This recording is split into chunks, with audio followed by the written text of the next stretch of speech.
नमस्कार, जनतंत्र टीवी देख रहे हैं आप। मैं हूं आपके साथ कोमल गंगवार। स्वागत है आप सभी का हमारे इस खास कार्यक्रम 5 के प्राइम टाइम में। पढ़ेगा इंडिया तभी तो बढ़ेगा इंडिया। भारत सरकार ने कभी इसी टैगलाइन के जरिए शिक्षा को प्रमोट किया था। हालांकि तब क्या हो जब ये शिक्षा महंगी फीस के कारण बच्चों से ही दूर हो जाए। निजी संस्थाओं और यहाँ तक कि सरकारी कॉलेजों में भी आज के समय में शिक्षा इतनी महंगी हो गई है कि सर्वोच्च अदालत तक को ये टिप्पणी करनी पड़ी कि शिक्षा इंडस्ट्री बन चुकी है। दरअसल शिक्षा को लेकर सुप्रीम कोर्ट ने सख्त टिप्पणी की है। एक याचिका पर सुनवाई करते हुए कोर्ट ने कहा है कि देश में एजुकेशन सिस्टम एक इंडस्ट्री बन चुका है जिन्हें बड़े बिजनेस घराने चला रहे हैं। और ऐसे में कोर्ट ने यहां तक ये भी कहा कि मेडिकल कॉलेजों की फीस इतनी बढ़ चुकी है कि डॉक्टरी की पढ़ाई करने के इच्छुक स्टूडेंट्स को यूक्रेन जैसे दूर दराज के देशों तक जाना पड़ रहा है। कोर्ट की ये टिप्पणी आज की शिक्षा प्रणाली को लेकर बेहद महत्वपूर्ण है, क्योंकि आज के समय में छोटे बच्चे से लेकर कॉलेज जाने तक के बच्चे, उनके माता पिता अपनी पूरी पूंजी खर्च कर देते हैं। बच्चों की पढ़ाई माँ बाप के लिए आज के समय में किसी बड़ी जंग से कम नहीं है। बच्चों की पढ़ाई में लाखों रुपए खर्च हो जाते हैं। अब ऐसे में सवाल ये उठता है कि शिक्षा जो धीरे धीरे पैसा कमाने की इंडस्ट्री बन गई है, उसे कैसे रोका जाए। शिक्षा जो सबका अधिकार है, उसे महंगी फीस के चंगुल से निकालने का आखिर क्या तरीका है, आज इसी मुद्दे पर चर्चा करेंगे। तो लगातार कई सवाल खड़े हो रहे हैं कि आखिर इतनी महंगी फीस के बाद शिक्षा बच्चों को कैसे मिले।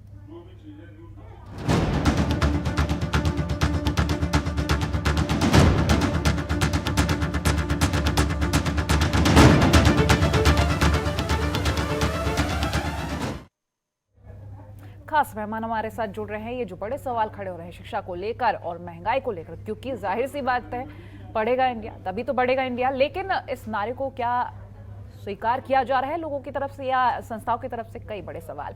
डॉक्टर नीरज कर्ण सिंह शिक्षाविद हमारे साथ जुड़ रहे हैं। मनोज कटारिया संस्थापक गौतम बुद्ध नगर पेरेंट्स वेलफेयर सोसाइटी से जुड़ रहे हैं हमारे साथ। बहुत स्वागत है आप दोनों का ही जनतंत्र टीवी पर। सबसे पहला रुख मनोज जी मैं आपका करना चाहूंगी। शिक्षा इतनी महंगी होती जा रही है, जहां अगर हम बच्चों को लेकर बात करें, बचपन में ही सपने संजो लिए जाते हैं कि मैं बड़े होकर ये बनूंगा, और वहीं पेरेंट्स भी उसी हिसाब से चलते हैं कि हमें अपने बच्चों के लिए इस तरह के इंतजाम करने, लेकिन कहीं ना कहीं आगे वक्त आते आते वो इंतजाम जो होते हैं वो टूट जाते हैं। ऐसे में अगर आज के वक्त की हम बात करें, खास तौर पर अगर मेडिकल की पढ़ाई की बात करें, तो बच्चे सपने तो संजोते हैं लेकिन वो सपने पूरे नहीं हो पाते हैं। नमस्कार। सबसे पहले तो मैं जनतंत्र टीवी का हार्दिक अभिनंदन करता हूं उनका कि उन्होंने मुझे बुलाया और अभिभावकों की बात सामने रखने के लिए उन्होंने मुझे बुलाया है।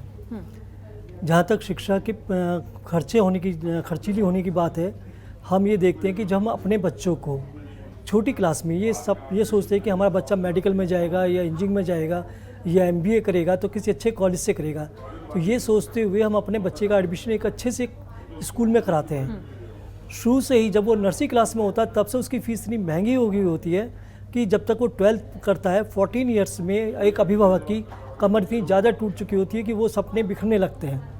आप ये देखिएगा कि जब बच्चा 11th-12th में आता है तो उसके पास ट्यूशन के भी पैसे चाहिए पेरेंट्स को, बड़े बड़े कोचिंग सेंटर्स होते हैं, स्कूल की फ़ीस महंगी होती है, और साथ में जब वो एडमिशन लेने जाता है उनकी इतनी ज़बरदस्त पहाड़ जैसी फ़ीस देखकर अभिभावक वहाँ पर चकरा जाता है। तो ऐसे में अगर हम ये कहें कि शिक्षा एक इंडस्ट्री बन गई तो इसमें कोई गलत नहीं होगा, और अगर इंडस्ट्री नहीं बनी होती तो आप मुझे बताइए, एक संस्था से स्टार्ट करते हैं हम लोग, मतलब जो स्कूल के मालिक होते हैं एक संस्था से स्टार्ट करते हैं, आज उनके 8-8, 10-10 संस्थान, बड़े बड़े संस्थान खड़े हुए हैं। हर बड़े शहर में आपको बड़े नामचीन स्कूल खड़े मिल जाएंगे।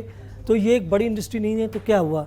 मैं आपको बताता हूँ, अभी कुछ जब कोरोना चल रहा था कल, उस समय की बात मैं आपको बताता हूँ कि हम अभिभावकों ने फ़ीस में थोड़ी सी राहत की बात कही थी कि गवर्नमेंट हमें फ़ीस में राहत मांगे। तो स्कूलों ने एक सर्कुलर निकाला था कि जो पेरेंट्स पीड़ित हैं और जिनकी इनकम थोड़ी कम हुई है, वो अपने अकाउंट्स ला के दिखाएँ। अगर हमें लगेगा कि उनके अकाउंट्स में पैसे नहीं हैं तो हम फीस थोड़ी सी कम कर देंगे या उनको थोड़ा सा पार्ट्स में पे करने का लिए अलाउ कर देंगे। अब एक चीज़ बताइए मुझे, जिनका बच्चा 9th में, 10th में, 11th, 12th में पढ़ता है, वो अपने बच्चे के बड़े कॉलेज में जाने के लिए कुछ पैसे बैंक में डालते हैं जी। स्कूल उन पैसों को देखकर कहता है कि आपके पास फीस तो है देने के लिए, आप दे क्यों नहीं रहे हो? क्या उस 12th के बाद उस बच्चे का कोई फ्यूचर नहीं है? क्या उसको कहीं कहीं बड़े कोई कॉलेज में नहीं भेजना है? तो ये एक व्यापार ऐसा बन गया है जिसमें हमारी मजबूरी होती है कि हमें पे करना है, और सामने जो व्यापारी बैठा हुआ है, जो शिक्षण संस्थान है, वो आजकल एक व्यापारी है। तो वहाँ पे पहले जो प्रिंसिपल होते थे, वो प्रिंसिपल एक बहुत प्यार से बच्चे से दुलार रखते थे, प्यार रखते थे, पेरेंट्स से भी बड़े अदब से बात करते थे। आज सब कुछ उल्टा है। आज पेरेंट्स स्कूल जाता है, जो ज़्यादातर स्कूलों में मैंने देखा है कि पेरेंट्स से अच्छी तरीके से बात नहीं की जाती।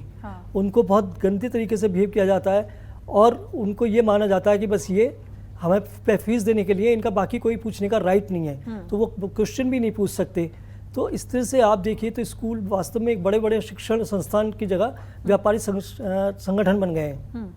चलिए, मैं आपके पास लौटूंगी। डॉक्टर नीरज कर्ण सिंह हमारे साथ जुड़े हैं, शिक्षाविद हैं ये।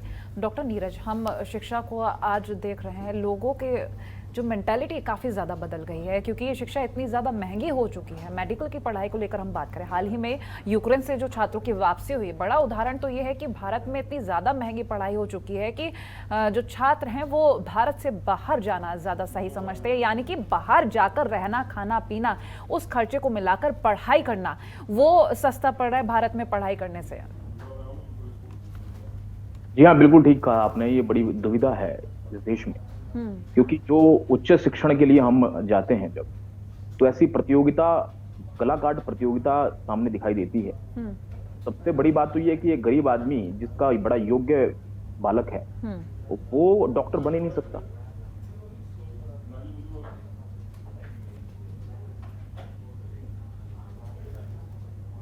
कलाकाट प्रतियोगिता सामने दिखाई देती है कि जिसके बाद में वो भारत में मेडिकल की शिक्षा प्राप्त कर सकेगा, या इसके अलावा दूसरी शिक्षा जो उच्च शिक्षाएं हैं वो प्राप्त कर सकेगा, ये बड़ा सवाल हो जाता है। तो फिर वो रुख करता है कुछ ऐसे छोटे मोटे देशों की, जहां पर जाकर शिक्षित होते हैं। क्योंकि उसका कारण, सबसे बड़ा अगर कारण जानने की कोशिश करेंगे तो आप पाएंगे कि वहां पर शिक्षा को सबसे पहला मिशन गया है।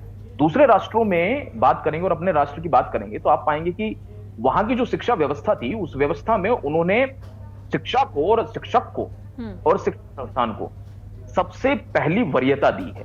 उस वरीयता के कारण वहां पर शिक्षा लगभग मुफ्त जैसी है। वोकेशनल कोर्सेज के लिए भी या प्रोफेशनल कोर्सेज के लिए भी जब बच्चे जाते हैं तो वहां पर सबके लिए शिक्षा सुनिश्चित हो सके, इसका प्रयास किया गया है। लेकिन जब हम अपने राष्ट्र की बात करते हैं तो सिस्टम ने, तंत्र ने ऐसी व्यवस्था हमारे सामने रख दी जिसमें सबसे ज्यादा बड़ा अगर कोई बिजनेस है तो वो शिक्षा कर दिया गया, सबसे बड़ा बिजनेस है तो वो स्वास्थ्य कर दिया गया।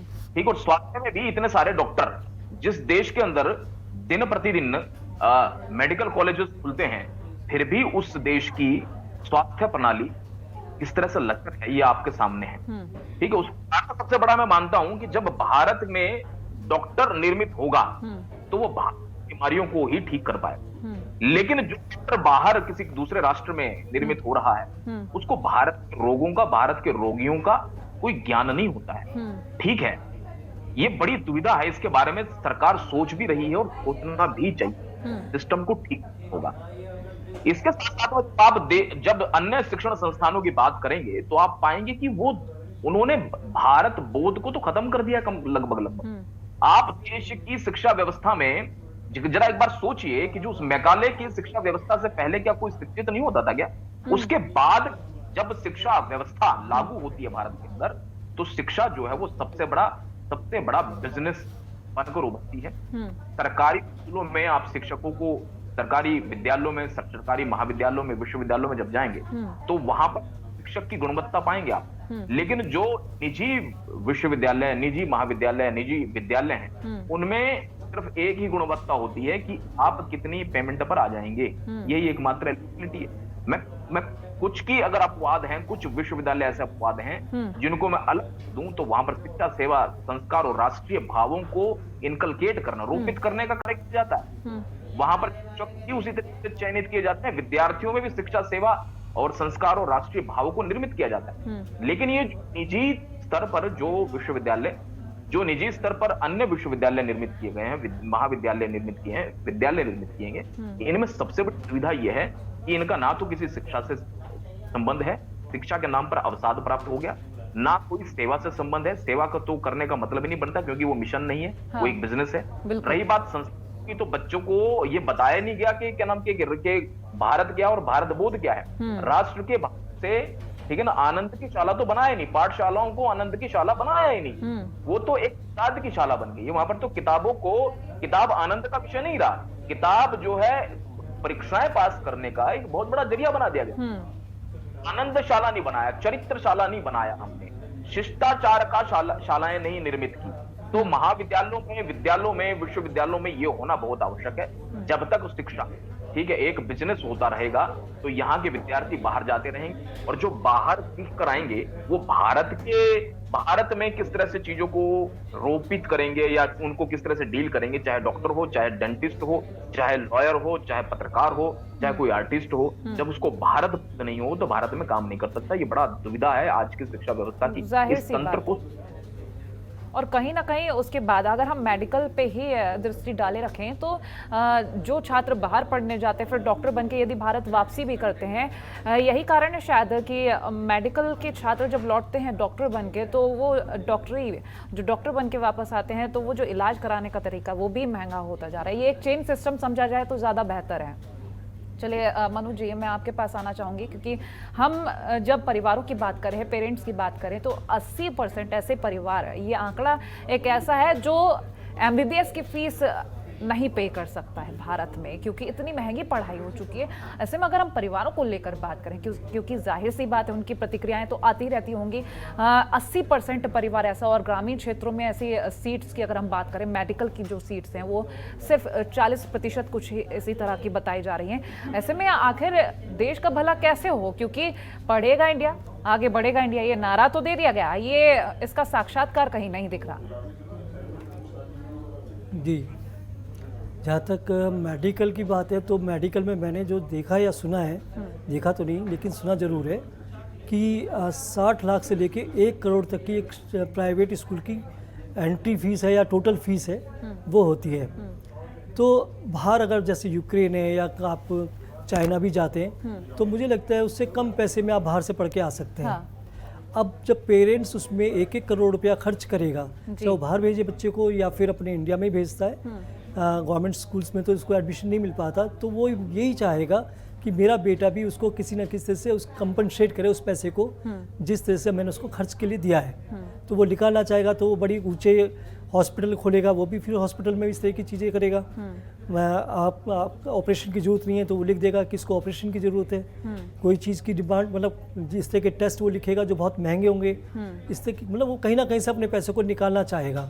तो अगर हमारे गवर्नमेंट जो है, गवर्नमेंट स्कूल्स या गवर्नमेंट कॉलेजेस मेडिकल के या फार्मेसी के या फिर जो भी पैरामेडिकल्स हैं उनके यहाँ पे ही खोलते हैं और ज़्यादा से ज़्यादा खोलते हैं, तो शायद प्राइवेट स्कूल की फ़ीस भी कम होगी। बच्चों को, और जो आम आदमी है उनके बच्चों को बहुत ही आराम से शिक्षा जो है वो सुलभ होगी। तो हमें इस तरह से मारा नहीं फिरना पड़ेगा कि हम कहाँ से पैसे लाएं अपने बच्चों को मेडिकल के लिए। एक बात और मैं बता दूं, जब बच्चा 12th में होता है तो वो पीसीबी लेता है मेडिकल में जाने के लिए। अब आप मुझे एक चीज़ बताइएगा, जब बच्चा 12th से पीसीबी कर लेगा, उसके पास सिर्फ मेडिकल में जाने के अलावा कोई स्कोप नहीं बचता है। या तो वो बीएससी में जाए, बीएससी में जाके शायद वो आपकी सिविल सर्विस में जा सकता है, बिल्कुल, लेकिन मेडिकल या पैरामेडिकल के अलावा उसके पास कोई ऑप्शन नहीं है। तो पेरेंट्स को मजबूरीवश, क्योंकि वो पहले से प्लान कर चुके होते हैं कि हम इसको मेडिकल में भेजेंगे, तो उसका भी शायद एक फ़ायदा होता है। तो सबसे बड़ा मुझे लगता है गवर्नमेंट को इसमें थोड़ा सा एक्शन ये लेना चाहिए कि हर डिस्ट्रिक्ट में 2 या 3 मेडिकल कॉलेजेस होने चाहिए जो बच्चों जो कि मेडिकल शिक्षा आसानी से सभी को सुलभ हो सके। तो फिर शायद प्राइवेट में लोग कम जाएंगे।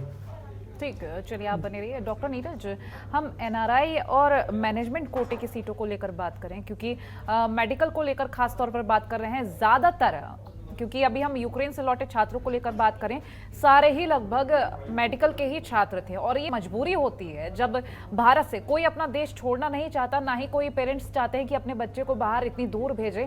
और इसके बाद तो बिल्कुल ही नहीं, जो यूक्रेन में हुआ उसके बाद तो शायद कोई पेरेंट्स सोचे कि अपने बच्चे को बाहर भेजे। लेकिन अगर हम बात करें इस कोटे को लेकर, चाहे मैनेजमेंट कोटा हो या एनआरआई कोटा हो, इस पर भी एक बड़ा खर्चा होता है। भारत में हम बात कर रहे हैं, 60 लाख से 1 करोड़ तक की फीस जो एंट्री फीस बताई जा रही है एमबीबीएस को लेकर, ये बहुत एक बड़ी फीस हो गई, बड़ा आंकड़ा हो गया। ऐसे में अगर हम बात करें सुझाव को लेकर, क्या कुछ करा जा सकता है? देखिए, इसके लिए जो सबसे बड़ा सुझाव है वो ये कि गवर्नमेंट को जिन कॉलेजेस को लेकर अनुमति दी गई है उस पर किसी ना किसी की स्क्रीनिंग होनी बहुत आवश्यक है। ठीक है, स्क्रीनिंग के साथ साथ में ठीक है कि आपने नीट का एग्जाम पास करना आवश्यक है, लेकिन नीट के एग्जाम के बाद भी जो काउंसलिंग है उसको भी देखे जाने की बहुत आवश्यकता है। ठीक है, और उसके बारे में रिपोर्टिंग सही रूप से हो, क्योंकि वो भी पूरा का पूरा तंत्र अगर आप समझने के लिए निकलेंगे तो आप पाएंगे कि भ्रष्टाचार का एक बहुत बड़ा तंत्र है। ठीक है, जो जिसने परमिशन ली है उसके लिए भी और जिसने परमिशन दी है उसके लिए भी। इन सब चीजों को रोकने की बहुत बड़ी आवश्यकता है। और ये जो जितनी सीट की आपने बातें की हैं, ये सारी सीटें, ठीक है, इन सीटों के साथ साथ में सीट पर जो काउंसलिंग होती है उसमें भी, उस पर भी विचार किए जाने की आवश्यकता है। विचार के साथ साथ पर उस पर एक स्क्रीनिंग कमेटी बैठानी चाहिए, और वो स्क्रीनिंग कमेटी एडमिशंस पर भी ध्यान रहे। स्क्रीनिंग कमेटी गुणवत्ता पे ध्यान दे। ठीक है, गुणवत्ता के साथ साथ में जो विद्यार्थी जो आम गरीब परिवार से या किसान परिवार से या मजदूर परिवार से या एक मेधावी विद्यार्थी अगर आ रहा है, वो मेधावी विद्यार्थी किसी बड़े निजी विश्वविद्यालय में तो एडमिशन ले ही नहीं पाता है, छोड़कर 2-4-5 अपवाद को। लेकिन अगर आप जो है उसकी गुणवत्ता की बात करें तो वो गुणवत्ता प्राप्ति ही नहीं हो पाती है। सीट भर दी जाती है ऐसे लोगों के लिए जिनकी कोई रिक्वेस्ट, मतलब जिनकी कोई गुणवत्ता नहीं है, उनकी शिक्षा में कोई गुणवत्ता नहीं है, सिर्फ इतना है कि वो पैसा भर सकते हैं। रह वो जाता है जो गरीब है, जिसमें संपूर्ण रूप से योग्यता है, वो एक अच्छा डॉक्टर बन सकता है, जो चाहता है कि मैं मिशन भाव से इस काम को करूंगा।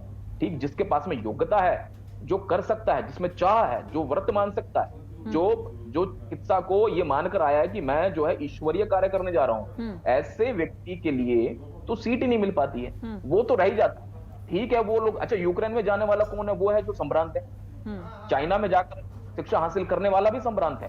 ठीक, और जो रशिया में जाकर जो है शिक्षा हासिल कर रहा है मेडिकल की, वो भी बहुत संभ्रांत है। मतलब देश को छोड़कर बाहर जाकर जो भी विद्यार्थी शिक्षा हासिल कर रहे हैं वो सब संभ्रांत हैं। लेकिन एक बार जरा उसकी बात कीजिए, जो संभ्रांत नहीं है, जो गरीब व्यक्ति है, जो मेरिट में भी आया है, ठीक, और मेरिट में आने के बाद में कॉलेज जो सरकारी विश्वविद्यालय हैं उनमें सीट लगभग पूरी हो चुकी है, और निजी विश्वविद्यालयों में किसी तरीके से सिस्टम हुआ है, कुछ निजी विश्वविद्यालयों ने, कुछ निजी कॉलेजेस ने उस ऐसे बच्चों को लेना भी प्रारंभ किया है। मैं कई सारे एग्जांपल मैं बता सकता हूं, आपको नाम ले सकता हूं, हालांकि चैनल पर नाम लेना मुझे लगता है कि सही नहीं होगा, लेकिन ऐसे मैं विश्वविद्यालय और महाविद्यालय भी जानता हूं जिन्होंने ऐसे मेधावी विद्यार्थियों को स्कॉलरशिप देकर एडमिशन लिया है, कि क्योंकि उनका व्रत ये है, उनका मिशन ये है, वो ये चाहते हैं कि एक सही सजग डॉक्टर निर्मित हो, उसके लिए योग्य व्यक्ति को ही मिलना चाहिए, ना कि किसी कोटे से, किसी मैनेजमेंट के कोटे से या किसी एनआरआई के कोटे से जो सीटें भरी जाती हैं। वो सीटें किस रूप से भरी जाएंगी ये आप और हम सब समझ सकते हैं, उनके लिए क्या मानदंड होगा ये आप और हम सब समझ सकते हैं। ठीक है, हम सब उसकी जानकारी रखते हैं, लेकिन जरा एक बार उसके बारे सोचिए,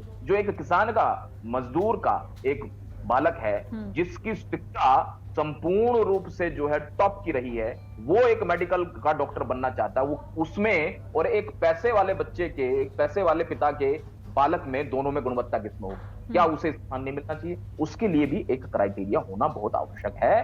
ठीक है, तभी ही जाकर भारत की स्वास्थ्य सेवा, तभी जाकर एक अच्छे डॉक्टर का निर्माण होगा, तभी जाकर एक चरित्रवान डॉक्टर का निर्माण होगा, तभी वो तमाम, जो अभी हमारे सहायक साथी जो बोल रहे थे, उन्होंने बड़ी इंपॉर्टेंट बात कही है कि वो पैसे देकर पास हो रहा है, वो जो है बड़ी फीस देकर पास हो रहा है, तो जितनी फीस उसने दी है वो चाहेगा कि अगले 1-2 साल के अंदर वो जितनी फीस देकर पास हुआ है या उसने मेडिकल की है, उसके बाद में उसको उगाही भी करे, उसको प्राप्त भी करे। वो जब प्राप्त सीधे काम करेगा। लेकिन जरा एक बार उस विद्यार्थी के बारे में सोचिए जो संपूर्ण रूप से सोचकर आया है कि मुझे जो है व्रत हासिल कर मिशन के रूप में स्वास्थ्य शिक्षा हासिल करने के बाद में अपने क्षेत्र में जाकर काम करना है, वो क्षेत्र में भी काम नहीं करते। ऐसे जो लोग हैं जिनको, जो किसी सीट को हासिल करने के बाद में आगे बढ़े हैं, वो किसी दूर दराज के गांव में नहीं काम करेंगे, लेकिन जो गांव का व्यक्ति, जिसको आपने समय दे दिया, जिसको आपने सीट दी, जिसको आपने शिक्षित कर दिया, वो बालक किसी शहर में जाकर प्रैक्टिस नहीं करेगा। उसकी चाहत दरअसल यही है, वो अपने गांव से ही इसलिए निकला है कि वो अपने गांव में जाकर स्वास्थ्य केंद्र बनाएगा ताकि गांव के लोगों का वो जो है उपचार कर सके। तो इसके बारे में तेरे को सोचना पड़ेगा। इसके बारे में हम सबको इस डिबेट के माध्यम से, अगर सरकारी तंत्र या कोई व्यक्ति हमको सुन रहे हैं, तो ये बहुत आवश्यक है कि वो वो जो है ऐसे ऐसे विद्यार्थियों का निर्माण हो, ऐसे डॉक्टर्स का निर्माण हो, इसके बारे में सोचे जाने की बहुत बड़ी आवश्यकता है। बिल्कुल। क्योंकि अभी तक मेडिकल कॉलेज, मेडिकल कोर्स जो है वो संभ्रांत परिवारों का ही एक विषय है। हम और आप जैसे व्यक्ति के बालक जो है वहां पर शायद ही पहुंच सकें। ये बहुत बड़ी दुविधा है। बिल्कुल, आपने जिस तरह से ये चीज़ें समझाई, ये मैसेज आगे तक जाना चाहिए कि ये जो पढ़ाई महंगी हो रही है, इसी का नतीजा ये है कि आगे इलाज कराने के लिए जो लोग जाते हैं उनको इसका रिजल्ट भुगतना पड़ता है, परिणाम भुगतना पड़ता है। क्योंकि कहीं ना कहीं जब कोई इतनी महंगी फीस भर के डॉक्टर बनेगा तो वो अपना कोटा भी पूरा करेगा, या आखिर वापस आएगा तो वो सोचेगा जो मैंने खर्च किया वो मैं वापस लूँ। मनोज जी, मैं आपके पास आना चाहूँगी, आपसे मैं सुझाव लूँगी कि किस तरह से हम इसको मैनेज कर सकते हैं। डॉक्टर नीरज का कहना कि कई सारी चीज़ें, और फिलहाल आपकी तरफ से मैं आपकी प्रतिक्रिया लूँगी इस पॉइंट पर। जी, मेरा ये डॉक्टर साहब बिल्कुल सही कह रहे हैं कि हम लोगों को इसके थोड़ी सुधार लाने की ज़रूरत है। हमारी सरकार को इसमें कुछ देखना चाहिए। मेरा ये मानना है कि सरकार को कुछ सरकारी स्कूल तो खोलने ही चाहिए, लेकिन जैसे आपने देखा होगा पुराने ज़माने में हमने फिल्में भी देखी हैं। डॉक्टर कॉटनिस की अमर कहानी, एक मूवी भी आई थी, उसमें एक डॉक्टर कॉटनिस होते हैं, वो किस तरह से सब कुछ घर बार छोड़ के आपने देखा होगा वो लोगों की सेवा में लग जाते हैं। क्या हम इन प्राइवेट स्कूल से इस तरह का जो सेवार्थ वाली बात आती है कि शिक्षार्थ के लिए आइए, सेवार्थ के लिए जाइए, क्या आज के डॉक्टर जो इतने बड़े महंगे मेडिकल कॉलेज में पढ़ रहे हैं या बाहर पढ़ रहे हैं, क्या ये हमारे छोटे छोटे गांव में जाएंगे? क्या वहाँ पे वो अपनी सेवाएं देंगे? तो सबसे बड़ा क्वेश्चन ये आता है कि अगर ये सभी लोग जो टैलेंटेड तो हैं, भले वो पैसे से हों लेकिन टैलेंटेड है, उन्होंने काम किया है और वर्क किया उसके ऊपर, तो उनको गाँव में भी ज़रूरत है उन लोगों की। केवल ये ज़रूरी नहीं है कि जो गवर्नमेंट स्कूल से कॉलेज से पढ़ा होगा वही गांव में जाके सर्विस करेगा, वही वहाँ की जो पीएचसी है उसको देखेगा। ठीक, तो हमारे जो प्राइवेट इंस्टीट्यूट हैं या प्राइवेट कॉलेजेस के पढ़े हुए जो बच्चे हैं जो निकल के आते हैं डॉक्टर बनते हैं, उनको भी हमारे गांव में जाना चाहिए। वहाँ पे भी एक छोटे मोटे अपने हॉस्पिटल चलाना चाहिए, उनकी भी ज़रूरत उनको है। आज देखिए जो रेशो हमारे बीच में है, जो एक डॉक्टर का रेशो होता है एक उस जनसंख्या के हिसाब से, वो बहुत बड़ा रेशो है, जबकि बाहर फॉरेन कंट्री में वो हमसे बहुत कम है। तो इस रेशो को देखते हुए ये जो कॉलेज से बच्चे पढ़ के आ रहे हैं, तो इनको गांव में भी अपनी सर्विसेज देनी चाहिए, भले 5 साल दे या कुछ साल दे, लेकिन वहाँ भी उनको जाना चाहिए।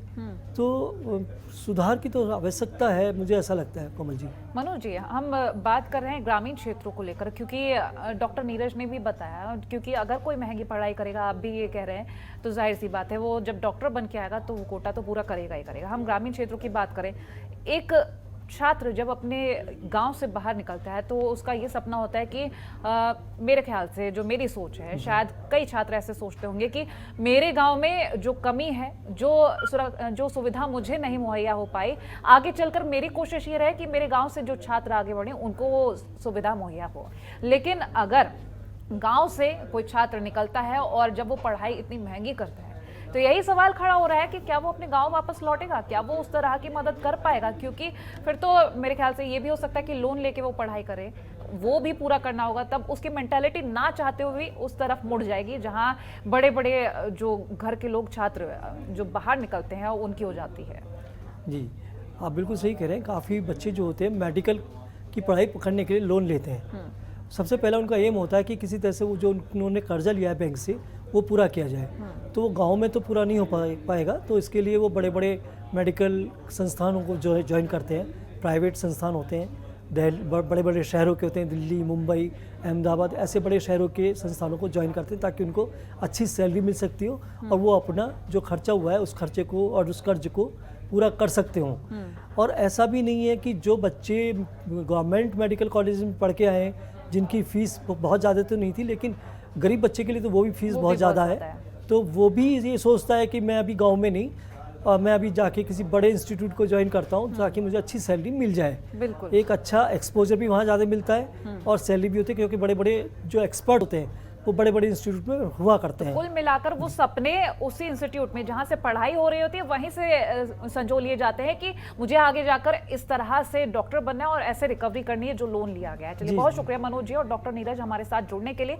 तो शिक्षा कमाई का जरिया बन चुकी है। आज के दौर में ये नहीं देखा जा रहा कि छात्र को पढ़ा लिखा कर आगे बढ़ाया जाए। खासतौर पर मेडिकल पर अगर नजर डाली जाए तो महंगाई मेडिकल की पढ़ाई को बहुत ज़्यादा कमज़ोर कर चुकी है। जहां छात्र देश से बाहर जा रहे हैं और छात्र अगर देश में रहकर पढ़ना चाहें तो महंगाई की वजह से पढ़ नहीं पाते। ऐसे में समाधान की ज़रूरत आन पड़ी है। इसी के साथ हमारे इस खास चर्चा में इतना ही। देखते रहिए जनतंत्र टीवी। नमस्कार। खबरों के निष्पक्ष विश्लेषण के लिए सब्सक्राइब करें Jantantra TV and press the bell icon. Never miss any update.